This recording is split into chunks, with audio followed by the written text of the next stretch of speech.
안녕하세요. 반갑습니다. 네, 반갑습니다. 오늘 진짜 많이 오셨네요, 또. 매주 이렇게 많이 오시는데, 열정들이 대단하신 것 같아요. 그죠? 네. 아무튼, 처음 뵙는 분들도 많이 보이시고, 자주 찾아뵈시는 분들도 눈에 띄시는 것 같아요. 네. 매주 찾는 분들이 눈에 보여요. 네. 아버님 안녕하세요. 네, 반갑습니다. 네. 열정이 대단하신 거예요. 그죠? 저런 분들은 꼭 성공할 수밖에 없다. 네. 아파트 많이 올랐죠? 네. 지금 정거점을 회복해서 상회하는 아파트들이 많이 있을 겁니다.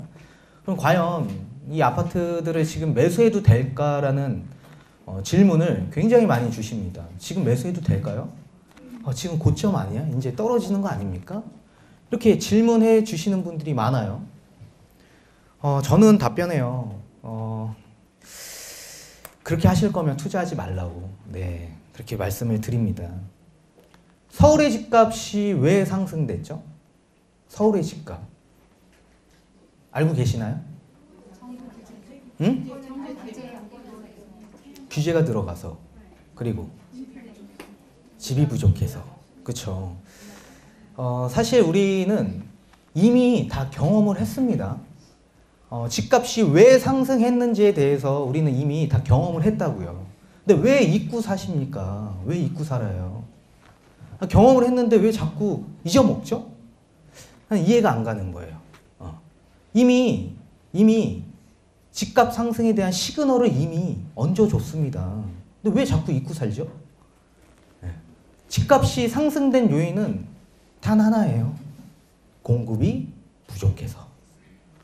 수요는 많은데 공급이 부족해서. 그러다 보니까 강남의 재건축 아파트들이 가격을 선두해서 주도해 나갔죠. 그럼으로써 이제 이 정부 정책에 대한 규제가 들어갔고요. 그러면 집값이 빠지려면, 집값의 하락 요인이 나오려면 어떻게 해야지 하락 요인이 나올까요? 공급이 많아지면 집값이 조정을 받겠죠. 그죠? 이미 답변을 다 하셨잖아요. 100% 확신이 없어서 그래요.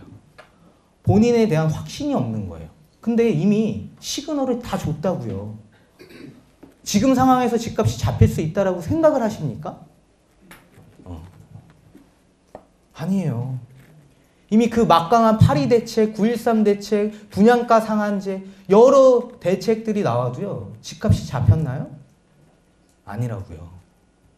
아직까지 대세 상승장에 있습니다. 꼭 기억하세요. 아직까지 상승장이에요. 그러면 결국엔 집값이 잡히려면 이 내수 경제가 어려워지고 이 대외적인 경제 환경에서 우리나라의 경제에 타격이 있는 그런 조건이 아니라면 공급이 늘어날 때 집값이 잡히겠죠. 그죠? 노태우 정권 때 전국 200만 호 주택 건설을 발표를 하게 됩니다. 그 당시 우리나라의 전국 주택 보급이요. 총 600만 호 정도 있었습니다. 그 중에 200만 호 공급 발표했어요. 그러다 보니 김영삼 정부 때 어떻게 됐죠? 집값이 잡혔죠. 그렇게 공급이 늘어나지 않는 이상 집값이 잡힐 수가 없습니다. 없어요.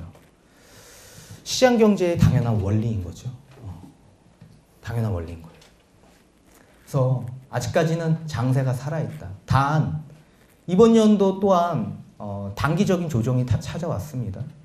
항상 계속 상승만은 유지하기가 굉장히 어렵겠죠. 분명히 휴식기가 찾아와야 돼. 한 템포 쉬어가는 타이밍이 찾아올 겁니다. 그 오는 타이밍은 총선 이후에 올 거라고 보고 있고요. 걱정 안 하셔도 돼요. 당연한 자연스러운 현상일 겁니다. 자연스러운. 이미 우리는 또 경험을 했습니다. 2019년 1월 어떻게 됐죠? 급격하게 조정이 찾아왔습니다. 그죠? 한 5월 달까지 하락폭이 좀 나왔어요. 결국엔 다시 장세가 살아나더라.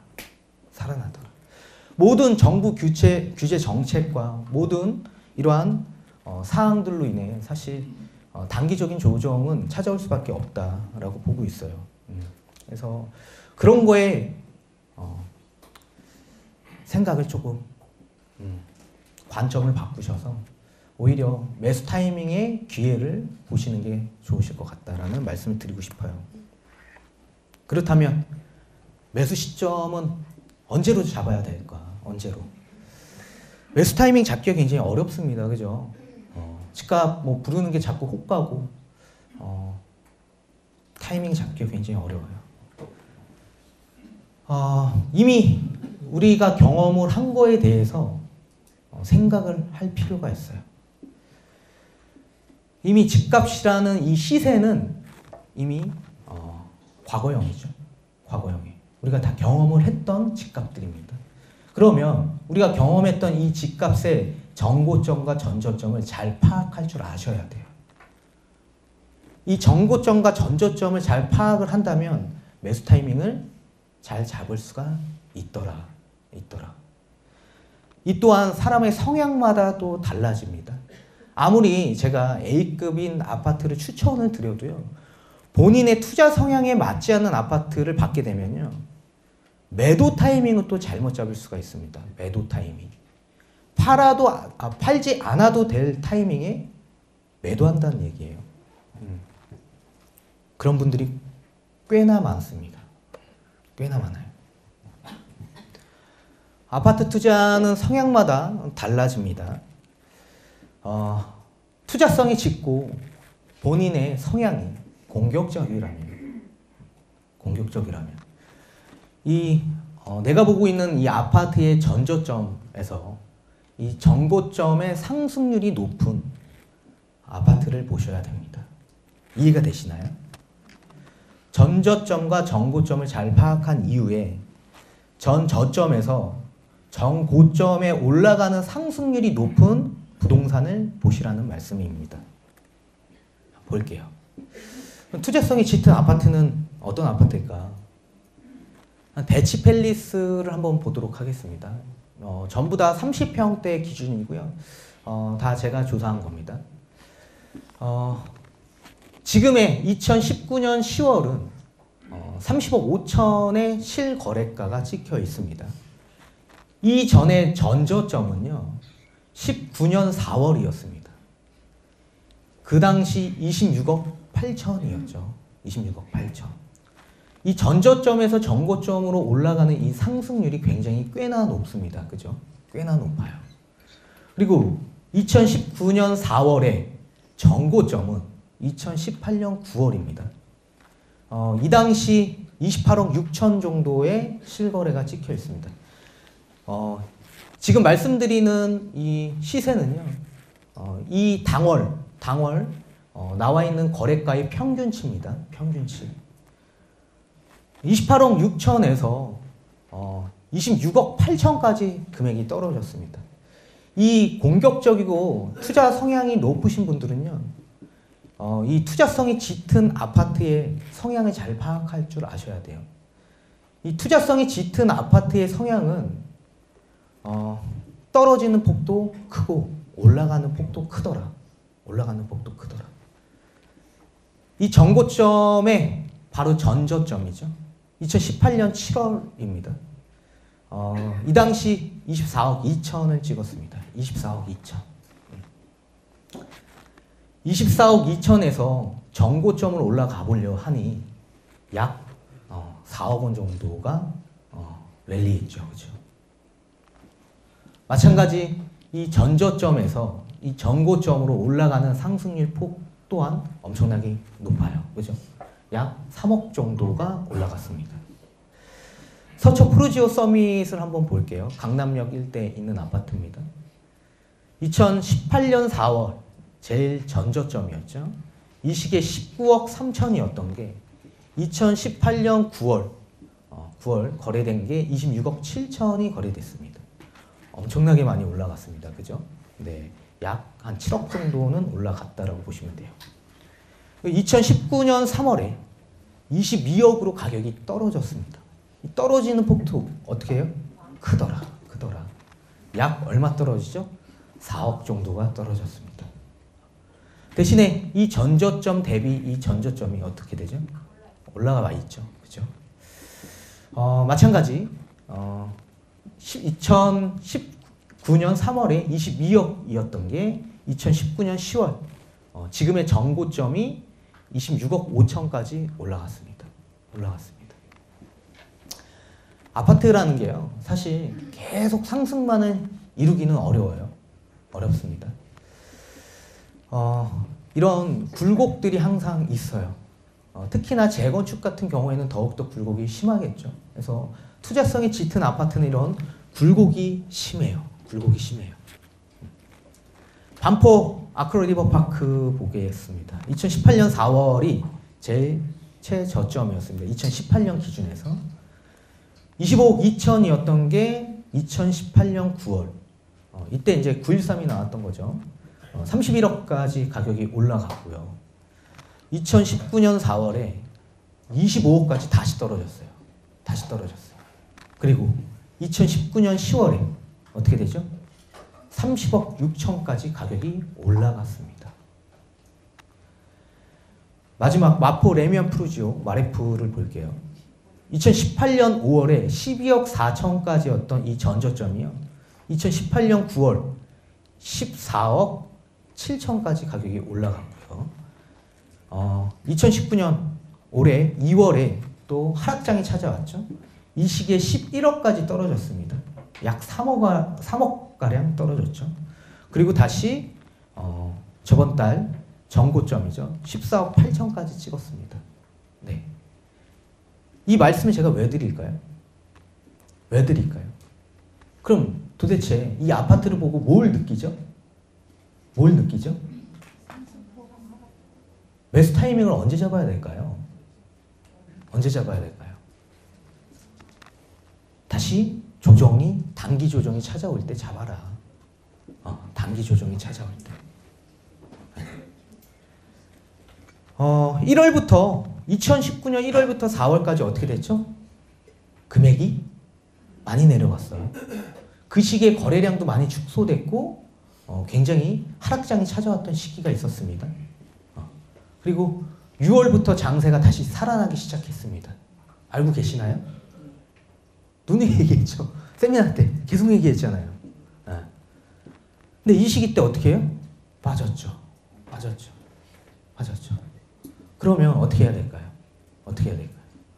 매수 타이밍을 다음 해에 다시 조정이 찾아올 때 잡는 것도 중요하다. 지금이 너무 고점에 이르다고 생각하시는 분들은요, 지금 당장 들어가기에 좀 겁이 나시는 분들은 한 템포 쉬어가도 좋다라는 얘기를 드리는 거예요. 한 템포 좀 쉬어갈 만하다. 그죠? 다음 거 볼게요. 실거주 및 초보 투자자, 처음 투자하시는 분들, 경험이 없으신 분들, 또 본인이 심약자라고 생각하시는 분들, 네, 매스컴에 민감하고 옆집 엄마한테 그 말귀에 굉장히 민감하신 분들 계시겠죠. 본인의 집값이 내려가면 잠 한숨 못 자시는 분들도 많으실 겁니다. 그러신 분들한테 해당이 되는 부동산들이에요. 그런 분들은 이제 이 정고점에서 전저점의 하락률을 보셔야 됩니다. 하락률. 그래서 정고점, 지금의 정고점과 이전의 전저점을 잘 파악하신 이후에요, 하락률이 낮은 부동산을 보시는 게 가장 포인트다. 그럼 그런 아파트가 어디 있을까요? 자, 흑석동에 있는 아크로 리버하임이 있습니다. 이 아파트가 많이 올라갔다라고 생각해서 지금 뭐 고점이네 마네 지금 더 떨어질 거네 이런 얘기들을 하시는 분들이 많아요. 저는 그렇게 보지 않습니다. 분명히 20억까지 내년에는 찍는다라고 보고 있어요.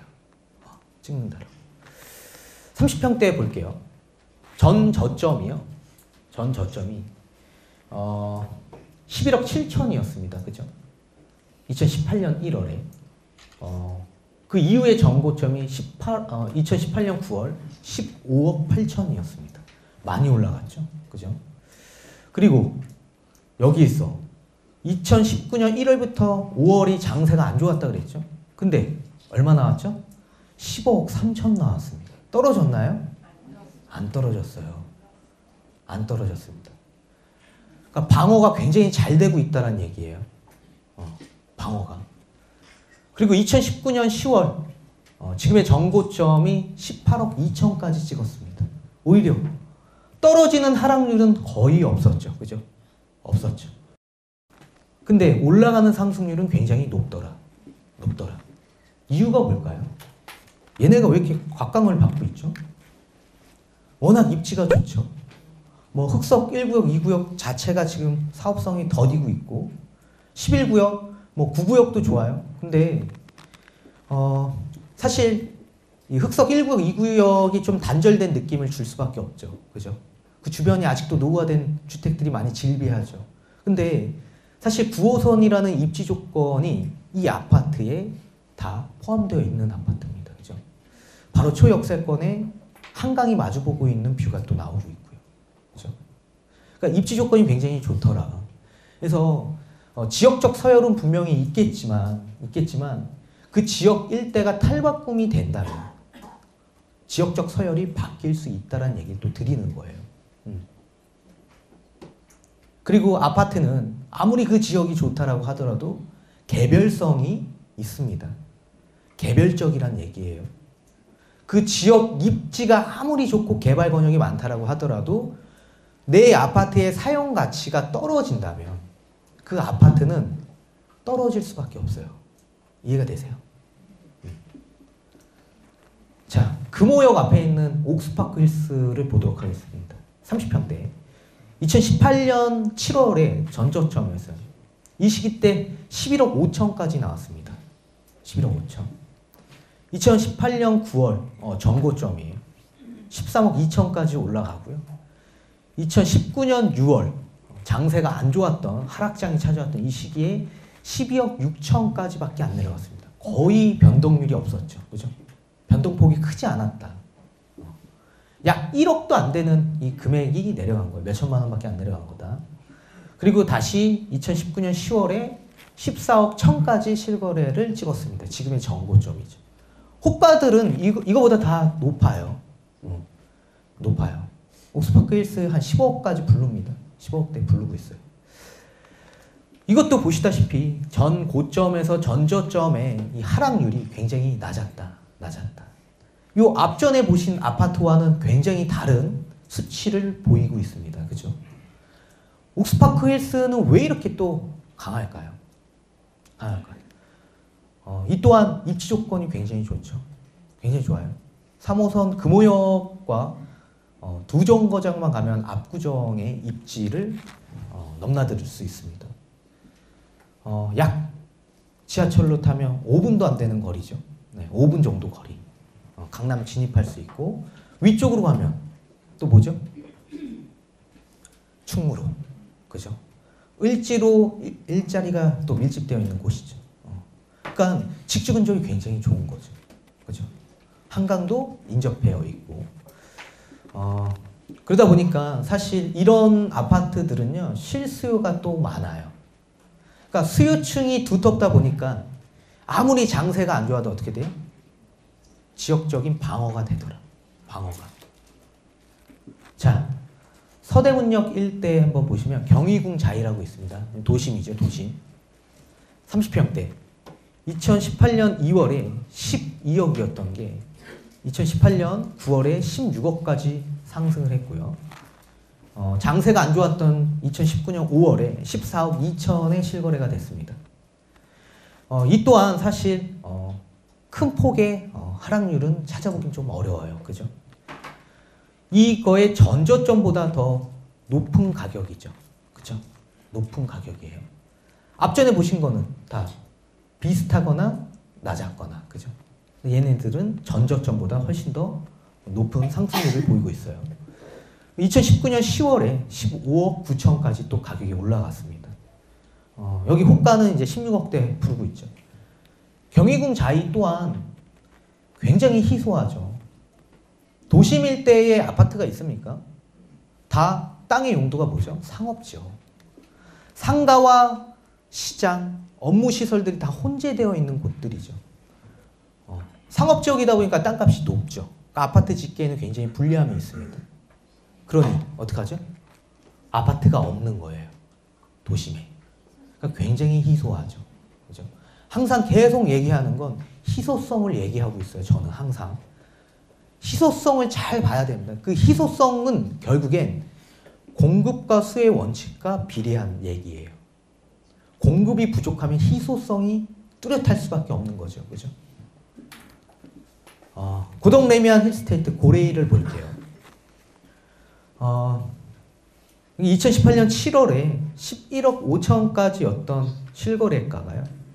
2018년 9월 이때는 장세가 굉장히 좋았던 시기예요. 9월 달에. 그죠? 9.13 대책이 터지기 이전이죠. 그죠? 13억 7천까지 거래가 됐었고요. 또 2019년 6월 장세가 안 좋았죠. 2019년 1월부터 5월까지 이 시기에 어떻게 됐죠? 12억 6천까지 찍었습니다. 우리가 생각한 것처럼 하락률이 크지 않았다는 얘기예요. 고덕동 일대. 고덕동 일대. 똑같아요.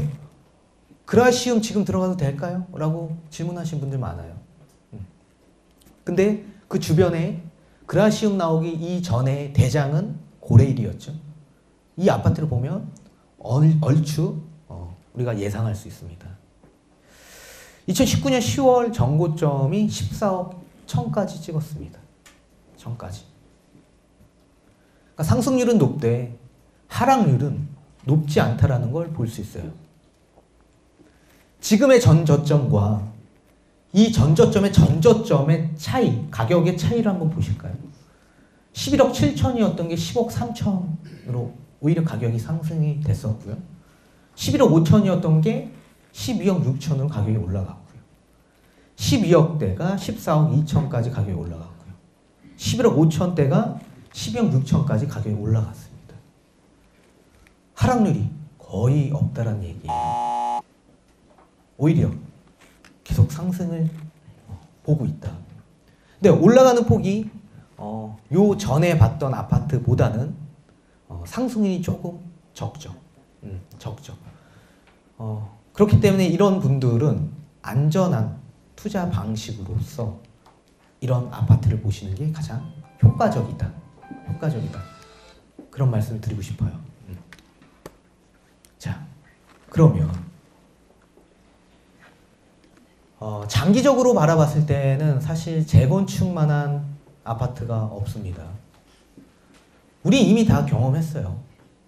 서울에 공급이 부족하기 때문에 집값이 상승한 걸 알고 있죠. 그죠? 그러면 공급이 지속적으로 나오려면 재개발, 재건축에 대한 물량이 지속적으로 나와줘야 됩니다. 지금에 나오는 입주 물량의 일반 분양 물량의 70%가요. 이 재건축, 재개발에서 나옵니다. 엄청난 비중을 차지하고 있죠. 근데 지금 재건축에 대한, 재개발에 대한 규제가 지속적으로 들어가고 있어요. 앞으로 미래성이 사실 굉장히 부각받고 있는 이 재건축은 지금은 힘들지만 장기적으로 봤을 때 굉장히 유망일 수밖에 없다. 서울에 땅이 있나요? 기본적인 생각이에요. 땅이 없어요. 그럼 종전주택을 허물고 뭘 지어야 됩니다. 뭘 허물고 짓죠? 재건축. 단 이 재건축을 보시는 분들은요, 저는 웬만하면 실거주를 하시는 분들이나 아니면 투자 처음 하시는 분들한테는 추천드리지 않아요. 그분들은 무조건 신축 아파트 보셔야 돼요. 신축 아파트. 안전하니까. 안전하니까. 근데 투자를 좀 하셨던 분들 무조건 다 재건축을 보셔야죠. 길게 보는 겁니다. 길게. 매수 타이밍은 단기 조정 때 찾아올 겁니다. 단기 조정 때. 목동 7단지 한번 보도록 할게요. 전저점이 2017년 10월이었어요. 그리고 전 고점이 2019년 10월이었고요. 2017년 10월에 13억 2천이었던 게 2018년 8월에 얼마였죠? 17억 6천까지 가격이 올라갔습니다. 올라가는 상승률이 엄청나게 크죠. 재건축이라는 건 급등락이 굉장히 심한 아파트입니다. 올라갈 때 확 몇 억씩 올라갔다가 빠질 땐 또 어떻게 되죠? 몇 억씩 빠져요. 그죠? 2019년 4월에 15억 8천까지 가격이 내려갔어요. 15억 8천까지. 그리고 2019년 10월에 또 장세가 좋은 이 시기에 18억 2천까지 가격이 올라갔고요. 그리고 압구정 신현대를 한번 보도록 할게요. 30평대입니다. 17년 9월에 전 저점이 19억 3천이었던 게 18년 9월 26억 7천까지 올라갔어요. 26억 7천. 약 7억 원 이상은 올라갔습니다. 그리고 빠질 때 한 4억 정도가 빠졌어요. 네. 2019년 3월. 올해죠, 올해. 그리고 다시 또 2019년 10월 또 26억 5천까지 가격이 올라가더라. 약 또 4억 정도 회복을 다시 했죠. 회복을 다시 했습니다. 용산에 있는 저기 서빙고 신동 아파트 한번 볼게요. 여기 또한 17년 9월이 전 저점이었죠. 이게 16억 2천이었던 게 2018년 5월 22억 2천까지 올라갔고요. 여기도 마찬가지 한 6억 정도 올라갔죠. 그리고 2018년 11월에 어떻게 됐죠? 18억까지 가격이 내려갔습니다.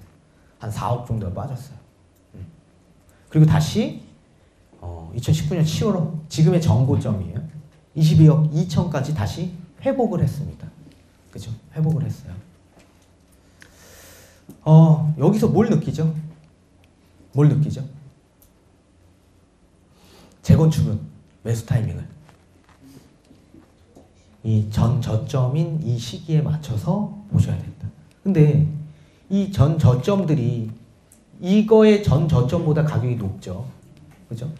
그러니까 우리가 예상하기엔 이 전 저점과 전고점의 거의 중간 정도의 수치를 그냥 예상하고 얼마까지 떨어질 거라고 예상을 하고 들어가셔야 되죠. 분명히 내년에도 지금과 같은 단기 조정이 찾아옵니다. 찾아와요. 시기가 찾아온다고. 그 시기 때 또 비슷한 양상이 찾아올 겁니다. 비슷한 양상이. 근데 대신에 지금의 가격보다는 또 조금 더 내려갈 수는 있겠죠. 그죠? 조금 더 내려갈 수는 있겠어요. 그렇지만 장기적으로 보면 올라가더라. 올라가더라. 그러니까 재건축은 장기적인 플랜에서 보셔야 돼요. 무조건. 근데 앞선에 제가 말씀드렸다시피 실거주 하시는 분들이나 이 심약자 분들은요, 매도 타이밍을 잘못 잡아요. 언제요? 이때 잡아버리는 거예요. 이때. 왜요?